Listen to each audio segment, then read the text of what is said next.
very warm welcome to the VLSI lecture series. This is the subject in 7th semester with the subject code of BEC 701. Myself, Dr. Uma Sharma, Assistant Professor in EC Department of Akgec Engineering College. So, in this lecture series, I will cover the important concept of each unit. So, this particular lecture is dedicated to unit number 5, which is Introduction to Testings. So, these are the outline of today's lecture. We will see what are the various VLSI testing techniques known as the design for testability DFTs, how we can do the design verification, what are the various types of fault, and how we can see the controllability and observability, and how we can enhance the observability and controllability in the VLSI circuits. So, basically the VLSI testing is a very crucial part of designing of any circuit or chip, as the miniaturization is increasing day by day, or I can say the VLSI circuit complexity is increasing day by day. So, for this we need exhaustive functional testing, and for that definitely we need some defined techniques and rules by which we can test the circuit at the time of designing, like when we are in the designing phase, even when we are on the post fabrication, at that level also we require some DFT. This is the technical term which is used in term of VLSI testing, known as design for testability. It is DFT. So, there are 4 basic techniques, DFTs available. One is scan design technique, second one is the built-in self-test design technique, third one is the boundary scan, and fourth one is the test point insertion. These 4 are very important techniques. Other than that, there are so many design techniques available.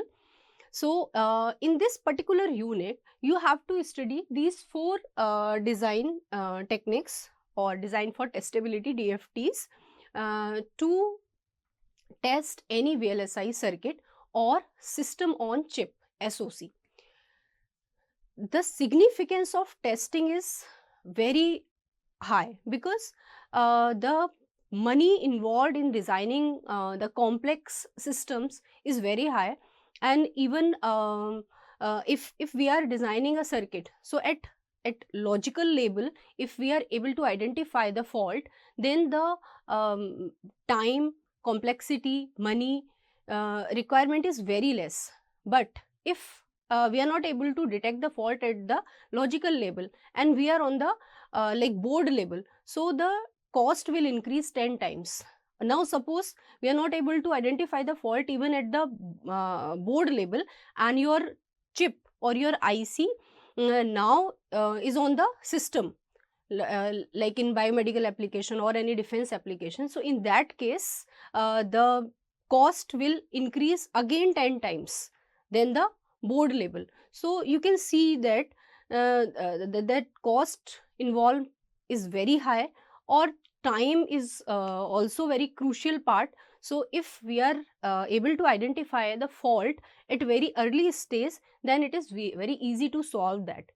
But once the IC is designed, then to detect the fault and to correct it is very difficult. So, the testing techniques are very important and play a very crucial role while designing a system in VLSI. So, VLSI testing is a very important part of the VLSI design course.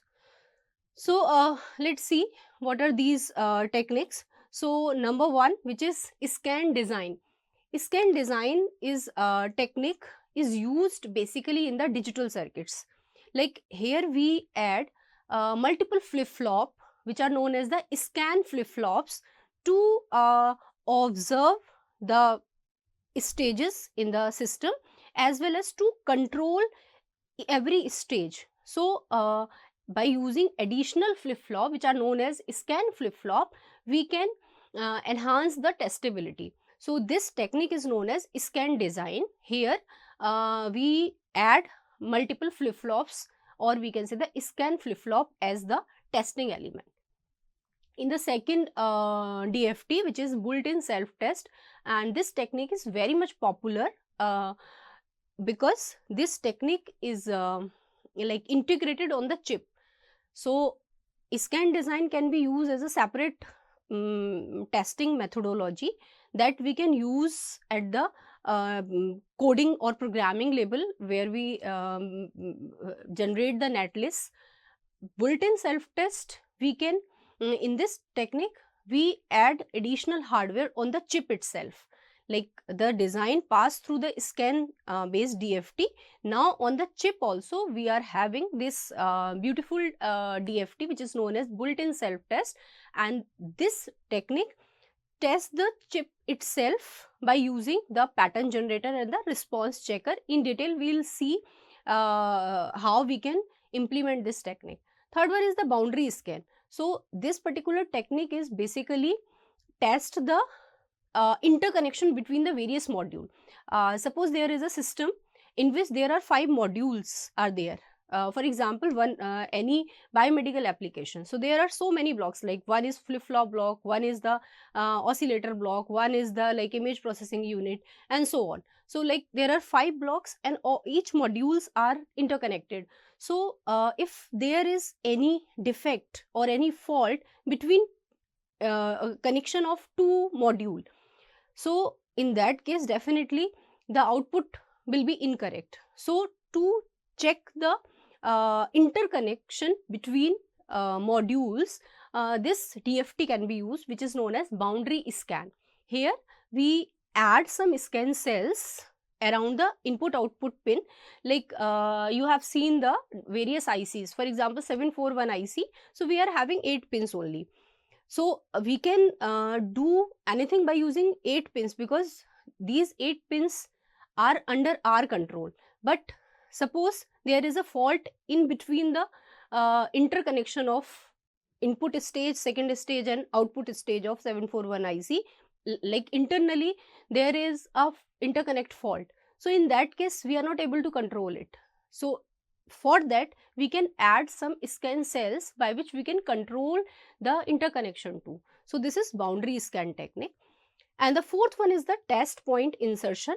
So to enhance the controllability, we can add this small logic circuit at various nodes, and by using this test circuit we can identify the fault, and hence we can enhance the controllability and observability. These two terms are very important in case of VLSI testing, because by increasing the controllability and observability we can reduce the fault, and hence we can we can make the system more robust.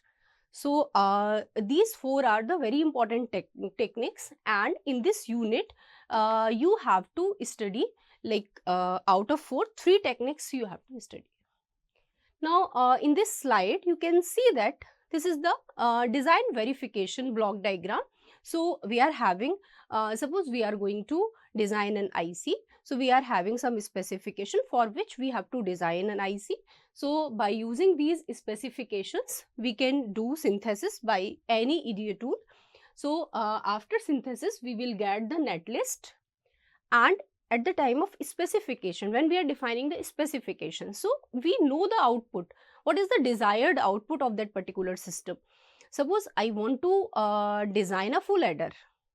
So for that I know what are the specification, how the full adder behaves for any input combination. So specification we know in advance.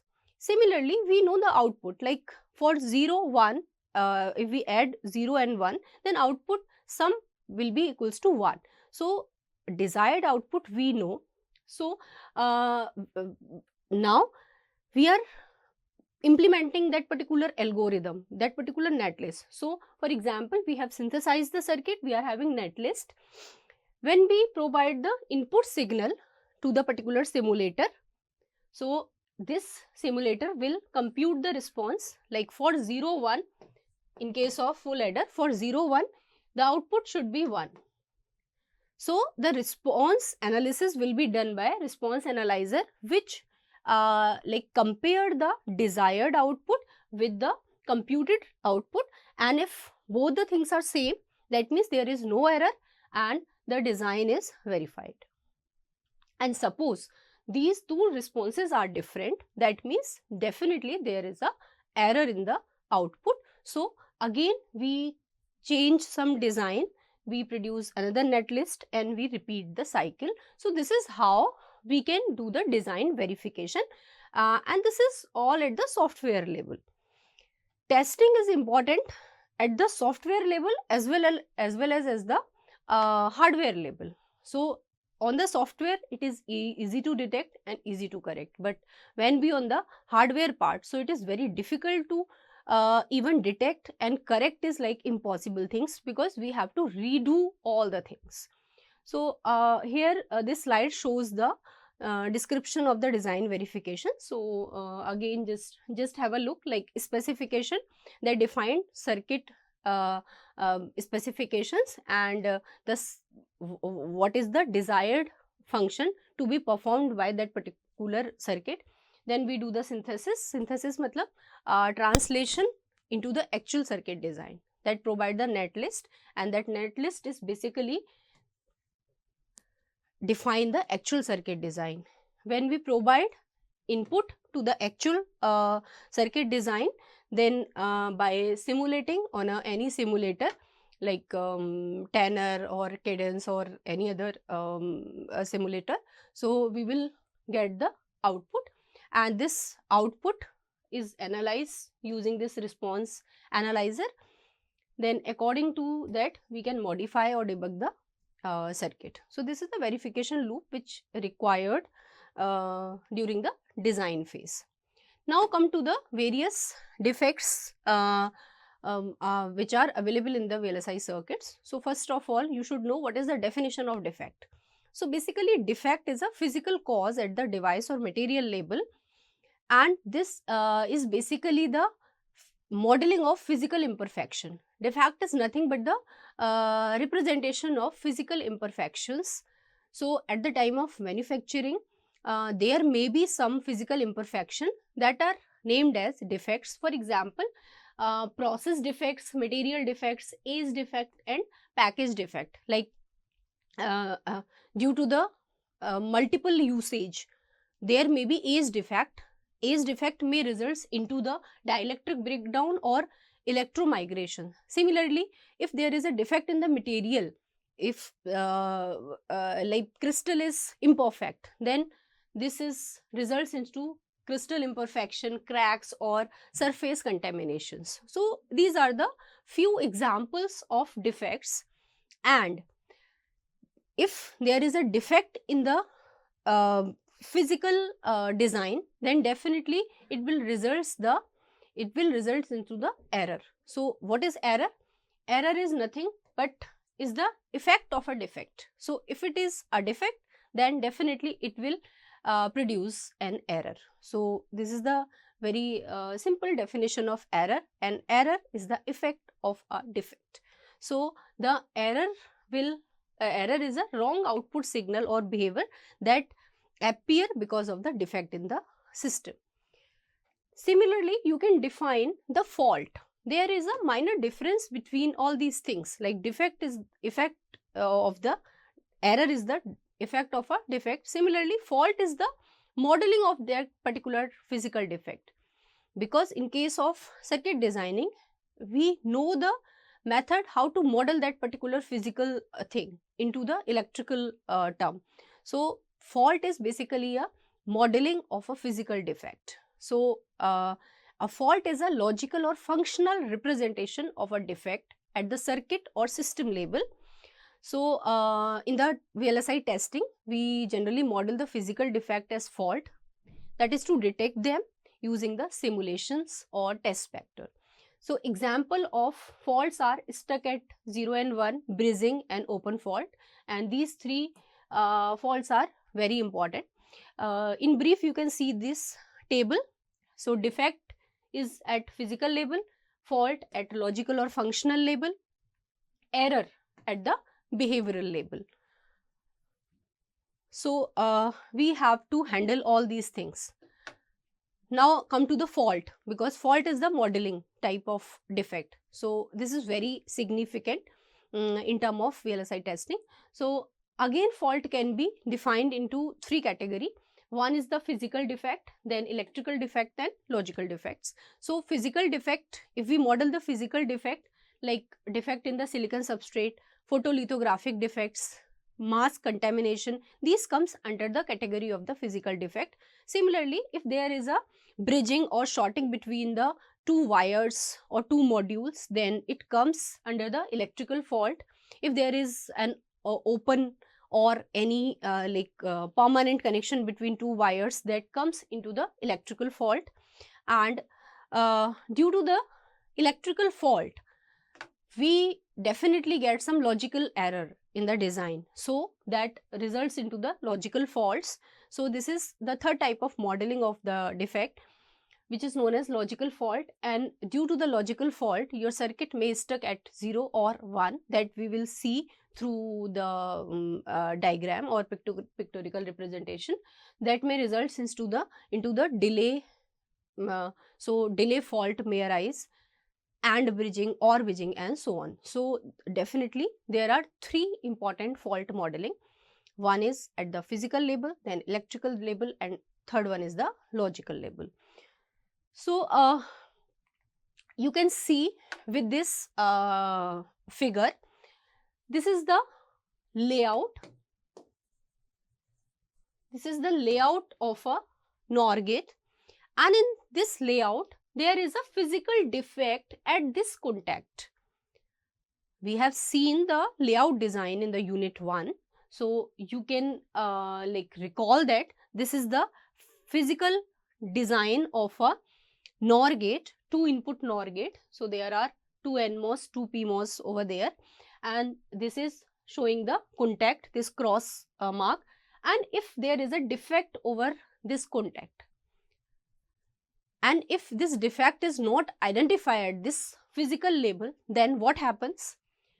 Due to this defect, there is a resistance over there, and this diagram is the CMOS implementation of this NOR gate. So actually this is layout.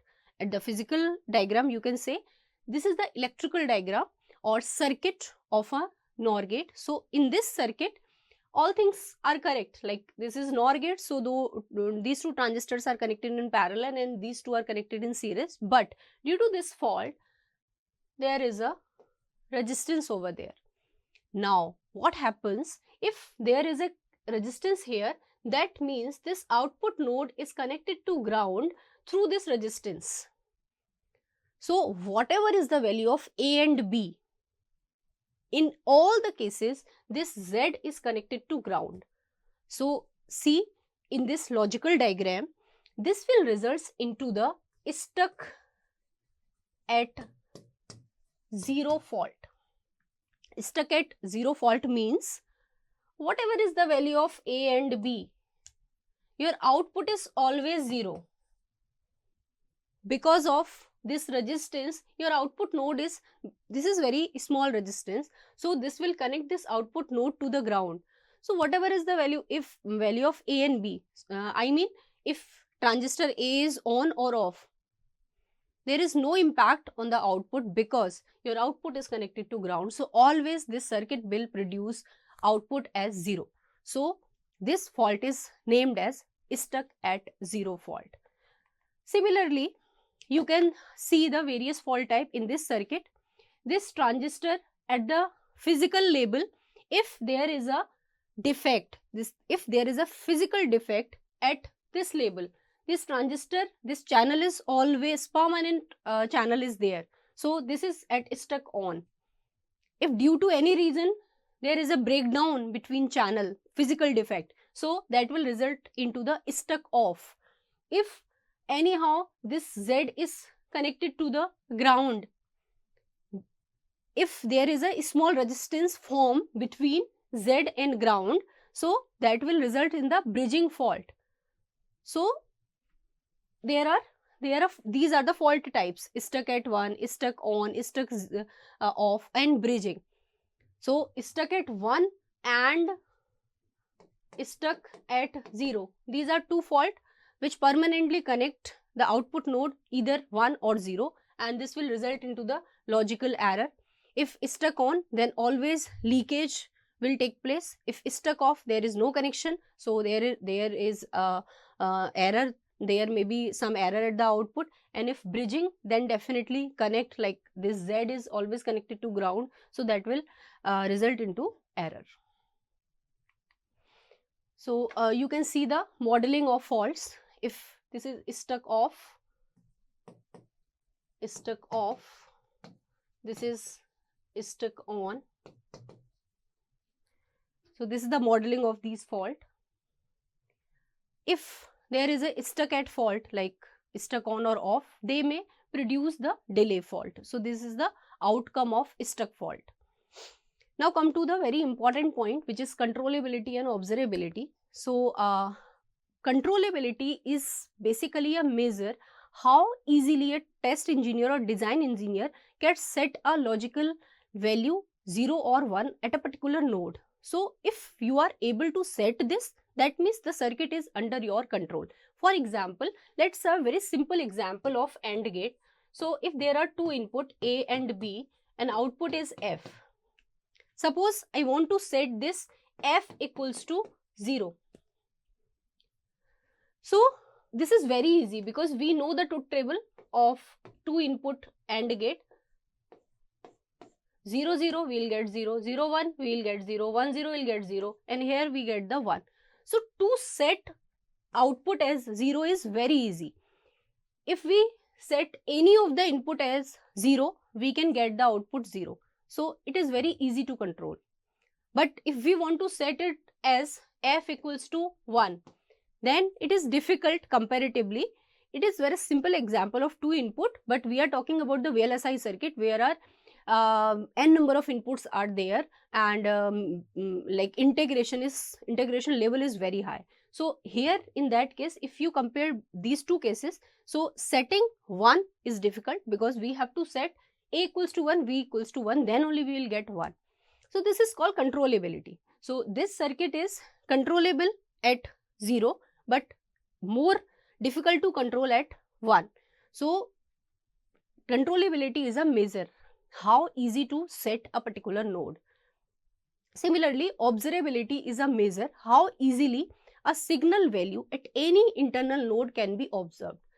Let's say the example of 741 IC. So in 741 IC, we are having two input, pin number 2 and 3, and pin number 6 is the output pin. So we can only change the input through 2 and 3. So we cannot observe, we can observe the input at 2 and 3 and output at 6, but we cannot observe the output in the intermediate nodes. So it is very difficult to observe. So in any system, if we want to increase the testability, definitely we need to enhance the observability. So these two are the design metric of any VLSI circuit. So just look at the example circuit. There are 4 inputs and 1 output at F. So if we see the controllability, so for example, if I want to set this F equals to 1, so now we are having 4 inputs, some intermediate inputs. So there are so many combinations. Let's say there are 11 lines are there. So 2 to power 11 by changing 2 to power 11 combination, we can get this output as 1. So here controllability is less. So as number of integration increase, the controllability will reduce. And we want to enhance it. Similarly, the observability. If I want to, if I am able to observe the output of this node very easily, that means observability is high. If I am not able to observe it, that means observability is low. So here in this slide, you can understand the concept of controllability and observability. Also, one important point is that if there are some reconvergent gates are there, reconvergent means like here the B is going line number 5 and line number 6. So the output 10 is dependent on 7, which is the outcome of this reconvergent node. So if there are reconversion nodes are there in the circuit, then definitely the controllability is less, because here if I want to set it at 1, logic 1, so for that A and B should be 1 and the third input should also be 1, then only the output will be 1. So if I want to set it as 1, that means this 7 should be at 1. Now suppose the all things are correct, then if this combination is there, like A is 1, B is 1 and 7 is 1, then output is 1. But if there is a stuck at 1, if it is at stuck at 1 fault, then we cannot test this node. So this circuit is not completely testable. So this is how you can understand the concept of controllability and observability, and it is very much required to enhance the controllability and observability of any VLSI circuit, so that we can easily detect the fault and correct it. So these are the key concept of VLSI testing. This is all from my side. Thank you so much.